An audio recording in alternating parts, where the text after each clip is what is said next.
Assalamualaikum warahmatullahi wabarakatuh. Waalaikumsalam.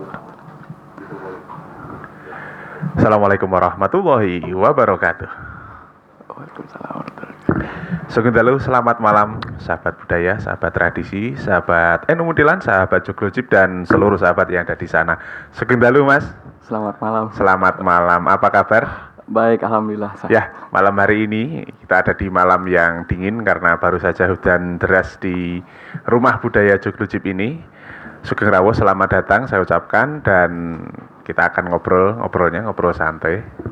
Bedanya kalau biasanya kita ngobrol di suasana yang agak remang, mungkin kalau di Joglo atas Joglojib ini kita ada di sisi utara Joglojib yang ruang tamunya remeng-remeng.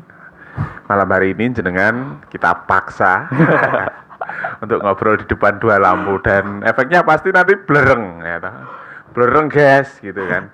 Oke Mas, kita akan mulai ngobrol nggih. Mulai dari perkenalan. Silahkan memperkenalkan diri, nama atau mungkin tempat tanggal lahir, asal daerah, dan aktivitas kuliah dan juga aktivitas yang lain. Saya persilahkan langsung, monggo. Siap, terima kasih. Oh iya, nama saya Muhammad Rogibi dan kita ada di Joglojib. Panggilnya sampai nih, Pak atau Mas? Saya biasa dipanggil Mas saya. Anak baru 2 kok. Oke, perkenalkan nama saya Esvan Diari Robi. Biasa Saya dipanggil dipanggil Esvan. Esvan, ya. Asal dari Minang, Payakumbuh. Payakumbuh. Ya, tahu Mas, Payakumbuh. Ya, tahu dari TV aja sih. Oh ya, Sumatera mana kalau Payakumbuh itu? Payakumbuh, Sumatera Barat. Sumatera Barat. Iya. Kemudian? Terus lahir tahun 91. 91. Ya. Ya, beda dikit lah dengan saya. Jadi dulu kuliah di Akatirta tahun 2012. Masuk 2012. Masuk 2012. Tapi lalu selesainya?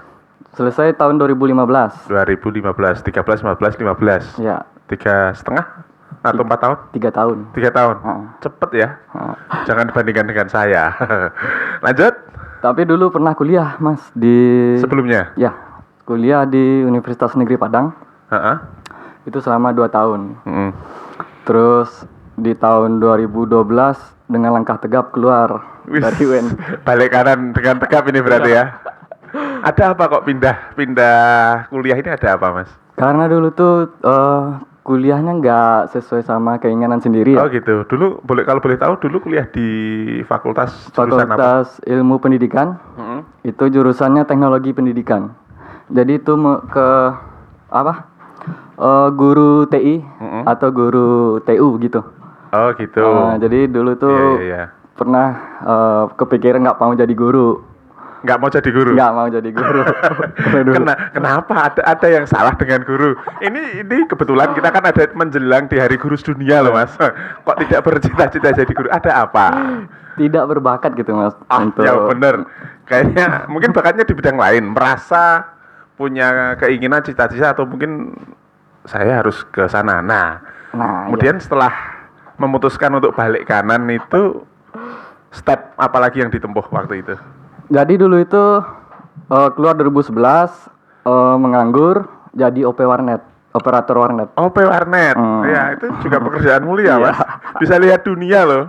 Duduk aja bisa lihat dunia. Betul. Jadi kenapa masuk ke Akatirta terus teknik lingkungan ya? Ya. 2011 2012 itu isu-isunya global warming. Waktu itu Pencemaran di mana-mana, terus pencairan kutub es. Terus kekeringan. Iya. Dan permasalahan lingkungan yang lain. Iya. Ditambah lagi ada film 2012 waktu itu ya. Ya, kiamat 2012. Iya. Jadi kepikiran tuh gimana nih caranya kita berkontribusi di dalam lingkungan ini. Gitu. Kuliahnya di mana gitu. Terpanggil gitu ya. Ya. Karena melihat banyak sekali informasi. Kemudian tumbuh keinginan. Sering googling itu dulu. Googling, ketemu apa aja waktu itu. Jadi pokoknya pengen kontribusi di sini, mau kuliahnya di mana nih? Oh gitu ya. Ketemulah ada teknik lingkungan gitu.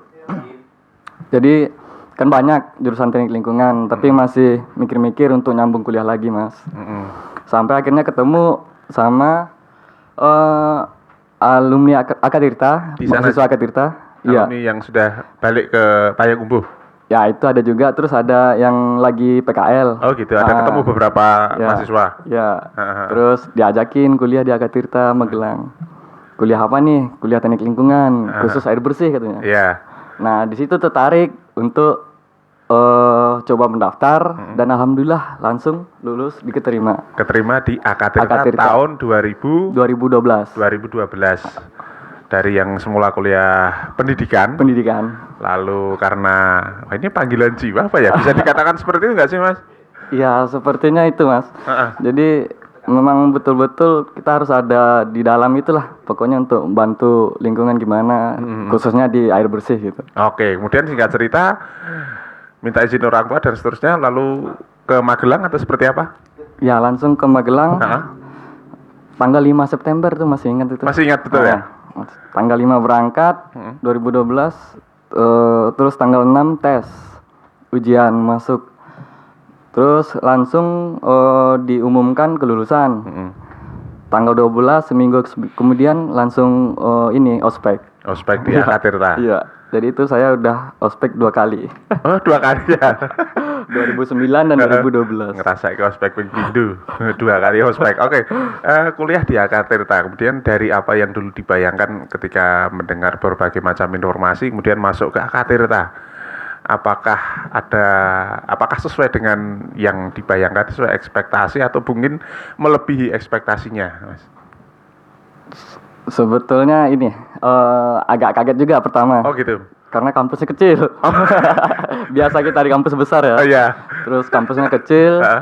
Tapi di dalam itu rupanya dari berbagai daerah ada di sana. Jadi itu salah satu semangat kita juga karena kita bertemu dengan teman-teman dari Sabang sampai Merauke gitu. Se-Indonesia komplit. Ternyata di kampus yang kecil, di kota kecil, tetap ketemunya dengan teman-teman se-NKRI. Ya, betul. Kesannya apa waktu itu? Sebulannya. Ternyata kok seperti ini.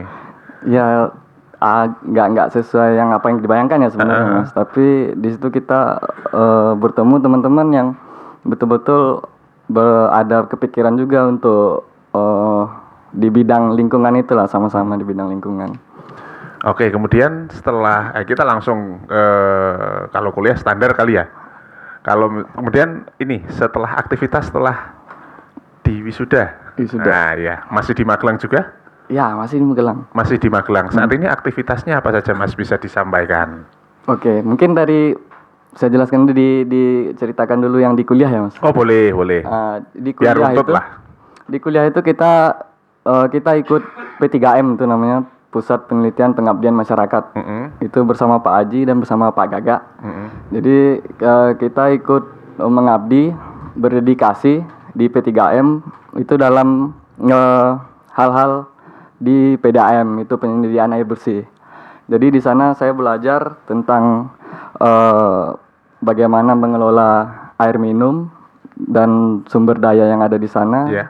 Jadi itu secara tidak ada di ini ya, nggak ada di mata kuliah. Nggak ada di mata kuliah. Jadi kita terjun secara sengaja masuk ke dalam itu.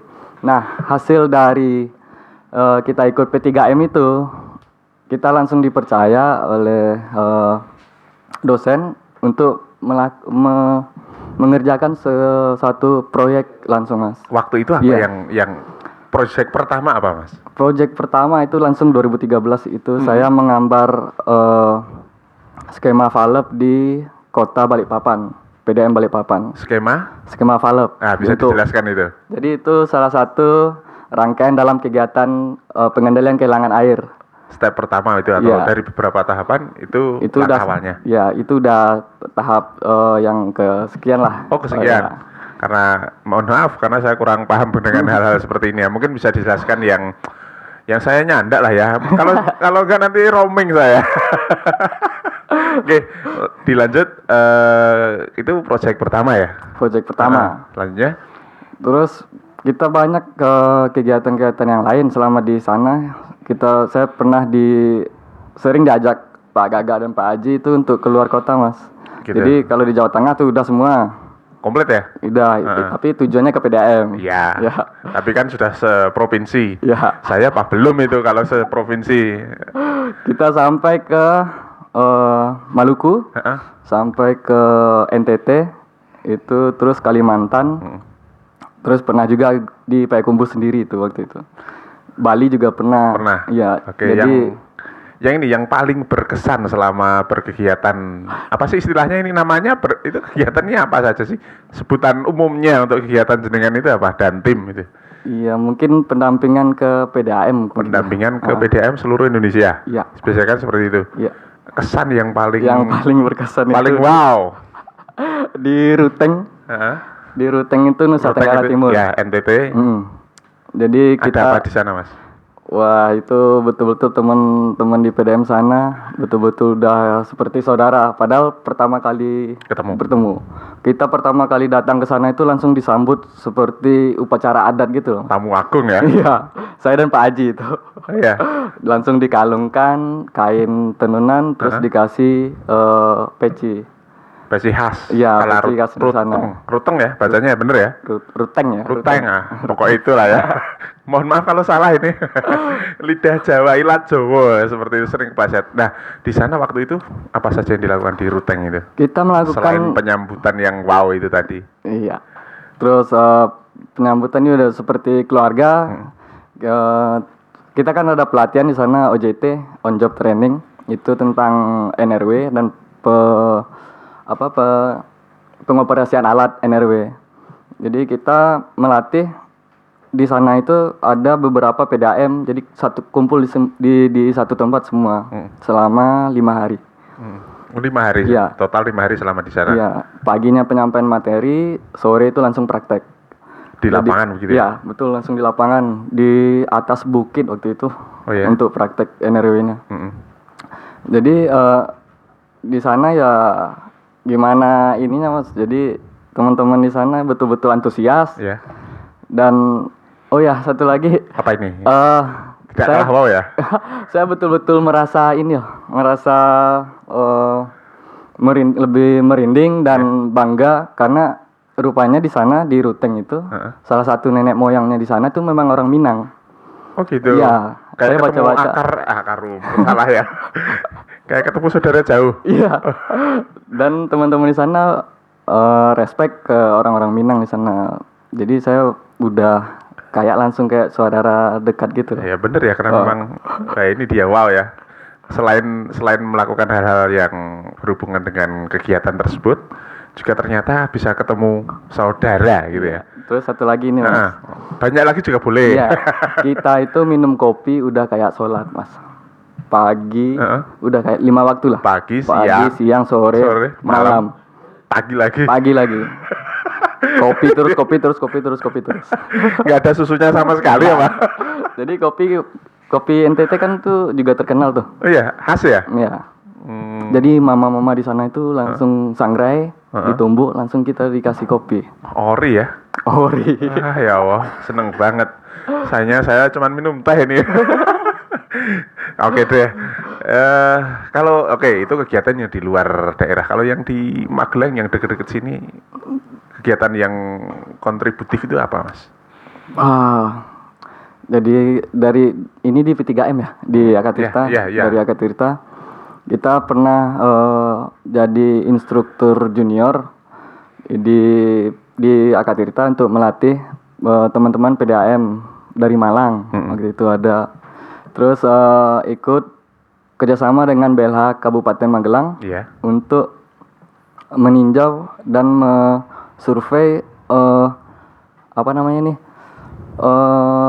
limbah dari pabrik tahu, pabrik tempe dan segala macamnya.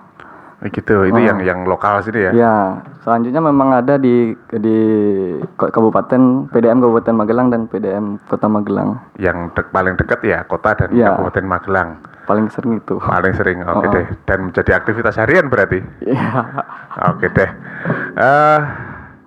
Saya ingin tanya apa lagi, karena kaitannya dengan air, ternyata begitu banyak hal, begitu banyak pembahasan, begitu banyak yang masih harus mungkin jenengan atau mungkin sahabat-sahabat yang bisa menyampaikan terkait dengan air.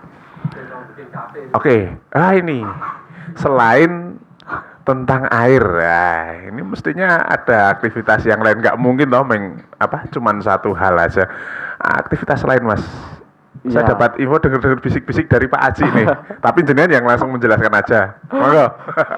Dulu saya pernah berkecimpung di dalam per kedai kopian itu Perkedaian kopi, Perkedaian kopi. perkopian kedai, kedai kopi. ya kedai kopi. Pernah buka atau masih dibuka sekarang? Pernah buka. Oh, pernah. Pernah buka. Jadi saya pernah bikin kedai kopi pertama kali itu 2013. Itu di Solo, Sumatera Barat, itu dengan teman saya. Terus dan kami merupakan pionir kedai kopi yang setara kafe di kota itu. Di kota itu. Ya, dulu. Luar biasa, menjadi pionir itu ya tetap keren loh, Mas. Menjadi orang yang pertama. Kalau di Magelang, Mas? Kita ininya bukanya di Jogja. Oh, di Jogja. Ya, di Delingo, daerah Delingo. Jalan mana itu kalau? Jogja lantai 2. Wah, Jogja lantai 2, Radenbur. Jadi pernah sama teman-teman teman saya orang Makassar. Kita bikin kedai, kita bangun itu kita konsepnya kopi ini bukan hanya kopi saset. Jadi bukan kopi sobek doang. Kopi itu banyak. Dari Indonesia itu udah terkenal di dunia gitu. Jadi kita mengenalkan kayak kampanye gitu ke teman-teman di daerah Delingo itu. Jadi ada kopi Aceh, kopi Bali Kintamani, Toraja, dan kopi Sidikalang. Jadi kita kenalkan ke teman-teman di daerah Delingo. Dan alhamdulillah berkembang sampai kita buka di Jogja. Itu dengan teman saya yang tadi yang dari Makassar. Sampai sekarang dia masih aktif. Kalau teman saya itu. Mas Aswan masih? Kalau saya lebih ke air bersih sekarang. Gitu. Belum pengen bikin ataupun punya rencana buka kafe kopi di Muntilan? Nah, dulu pernah. Oh, pernah. Ya, sama Pak Haji. Iya. Rencana tuh di Joglo ini. Di Joglo bawah. Jadi rencana konsep kita itu bikin kedai kopi, juga bikin tempat outbound, terus ada car wash, pencucian mobil, kedai kopi, terus tempat wedding gitu. Jadi pokoknya tempat tongkrong, tempat diskusi, tempat ya seperti begitu. itu. Ya. Jadi kita sudah bikin konsepnya seperti konsepnya. apa. Terus RAB-nya udah ada. Sebenarnya waktu itu tinggal action aja. Tapi kita karena sibuk di kegiatan-kegiatan yang lain, itu jadi udah tinggal aja. Tapi sepertinya kemarin ada ini juga tetap dilanjutkan kedai kopinya gitu. Ya, semoga bisa direalisasikan karena konsepnya sudah ada. Saya yakin dengan pengalaman jenengan, kemudian support full dari Pak Haji, kemudian di Joglo juga, saya yakin ini harapan kita semua semoga bukan sekedar konsep tapi bisa segera direalisasikan, dieksekusi. Oke deh, sukses untuk Mas Iswan dengan semua kegiatannya, dengan karir panjenengan, dan semoga bisa selalu memberikan kemanfaatan dan tetap berkontribusi untuk semuanya. Matur nuwun Mas Iswan, sampai jumpa di kesempatan berikutnya. Sahabat-sahabat, demikian obrolan ringkas saya dengan Mas Iswan. Ternyata generasi muda sekarang ini luar biasa. Ngaten nggih, sahabat-sahabat semuanya, matur nuwun. Oh, sebentar, Mas. Pak Haji membisiki saya ini. Sebelum saya tutup, Mas. Pekerjaan terkini. Oke. Alhamdulillah saya bekerja di NGO, non government organisasi itu dari Amerika, USAID, di bidang lingkungan. Jadi IWOS Plus namanya sekarang. Jadi saya bekerja di sini baru 1 tahun. Kata Pak Haji, itu kalau kamu ingin menguji keterampilanmu, kemampuanmu, lamarlah pekerjaan katanya gitu. Jadi saya melamar pekerjaan di sana dan diterima. Dan alhamdulillah keterima. Ini sudah jalan 1 tahun. Kantornya di mana itu, Mas? Kantornya di Solo. Di Solo. Posisi saya itu NRW Associate untuk 4 kota. Kota mana ada saja? Kota Solo, Sukoharjo, Kabupaten Magelang dan Kota Magelang. Wah ya, berarti sekitar sini. Ya, Domisili di Magelang juga? domisili di Jogja, Oh di Jogja. Jogjanya di mana? di Berbah, Berbah, Sleman. Sleman. Oke deh, wah ternyata ya aktivitasnya nggak jauh-jauh dari air. Air. Oke deh, Pak Haji dan AK Tirta tentunya mencetak kader-kader apa ya, calon dewa air berikutnya. Kader-kader Banyumili. Ada hal yang bisa kita bicarakan tentang Banyumili next time. Oke, matur nuwun, demikian ya Mas Siap. Iswan dan sahabat-sahabat semuanya. Obrolan ringkas tamu kita pada kesempatan kali ini. Terima kasih. Assalamualaikum warahmatullahi wabarakatuh. Waalaikumsalam warahmatullahi wabarakatuh.